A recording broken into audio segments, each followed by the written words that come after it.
Deməli, o çox gözəl kəlamdır. Sən niyə qaranlıq qaldı? Bilirsiniz niyə qaranlıq qalıb? Mən o vücudundan şeyi qarışdırmışdım. İnsanın mənəvi hissəsi ilə maddiyyatını qarışdırmışdım. Mən ikisini də eyni bərabər tuturdum. Amma mən vücudu və mənim kimi hamı, vücudu müqəddimə və vəsilə hesab eləməlidir. Əsas deyil, amma vəsilədir. O olmasa o da alınmayacaq. Birincisi, bunların bərabər nöqtəsi budur ki, bir-birin tamamlamaq üçün ikisi də paralel olmalıdır. Bu yaxşıdır, bu pisdir, elə şey yoxdur. Vücud olmasa sənin ruhun, ağlın, fəhmin olmayacaq. Bunlar da olmasa bu bir daş parçasıdır. Ruh tamamlayıcıdır. İkisi bir-birini tamamlanmaq üçün ortaya, yəni olmaq üçün bu lazımdır.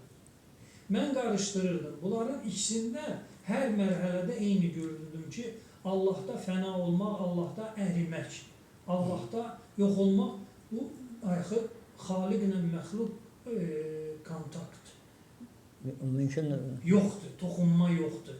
Ki Allah öz əli ilə məsələn sənə toxunsun. Sən Allah, bu mümkündür. Xaliqlə məxluq təmas mövzusu mümkündür. Ki Allah məsələn belə deyək də sənin həcmünə insin.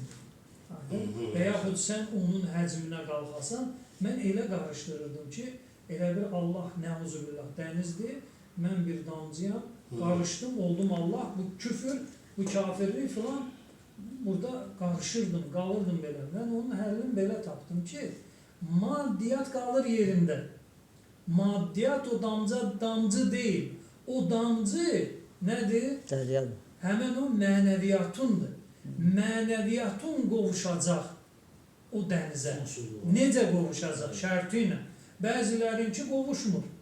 Bəzilərinki qovuşmur. Niyə? Çünki sən özün seçimlər edirsən. Allah və Resulü hökm çıxardanda narazı olursan. Razı olmursan. Təslim olmalısın. Təslim nədir? Dünən izah elədim də. Qatqısızlıq. Yəni Allah deyən. Allah deyən hələ Allahdandır. Möminlər. O qrupa o tərəf getdi.